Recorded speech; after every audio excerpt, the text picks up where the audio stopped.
بسم اللہ الرحمن الرحیم۔ بیان کیا جاتا ہے کہ حضرت آدم علیہ السلام زمین پر تشریف لائے تو زمین پر رہنے والے مختلف حیوانات ان کی زیارت اور سلام کے لیے حاضر ہوئے۔ آپ علیہ السلام نے آنے والے جانوروں کو ان کی حیثیت اور منظرت کے مطابق دعا فرمائی۔ ہرنوں کا ایک غول جب آدم علیہ السلام کو سلام کے لیے ان کے پاس آیا تو حضرت آدم علیہ السلام نے ان کی پشت پر شفقت سے ہاتھ پھیرا اور ان کے حق میں دعا فرمائی، جس کے نتیجے میں حق تعالیٰ نے انہیں نافع مشق عطا فرمایا۔ جب یہ ہرن نافع مشق لے کر اپنی قوم میں گئے تو دوسرے ہرنوں نے کہا، آج ہمیں تم سے عجیب سی خوشبو محسوس ہو رہی ہے جو آج سے قبل خوشبو تم میں نہیں پائی جاتی تھی۔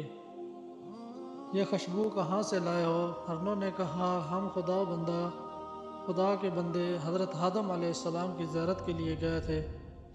انہوں نے پشت پر دست شفقت پھیرا اور ہمارے حق میں دعا فرمائی، جس کی بدولت اللہ تبارک و تعالیٰ نے ہمیں نافع مشق حاصل بنا دیا۔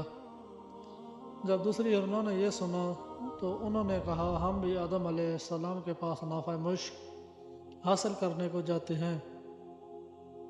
یہ کہہ کر وہ حضرت آدم علیہ السلام کے پاس آئے اور ان کو سلام کیا۔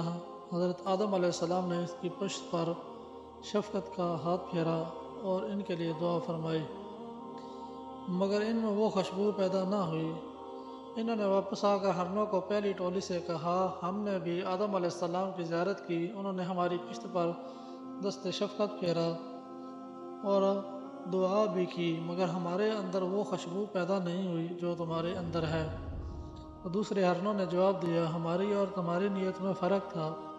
ہم نے حضرت آدم علیہ السلام کی زیارت کو خلوص نیت سے انجام نہیں دیا، بلکہ تمہاری نیت یہ تھی کہ پروردگار تم کو بھی نافع مشق عطا کرے، اس لیے تم محروم رہے، اور ہماری نیت خالص تھی، لہذا حق تعالیٰ نے ہمیں اس خوشبو سے نوازا، اور یہ خوشبو قیامت تک ان کی نسلوں میں باقی اور قائم رہے گی۔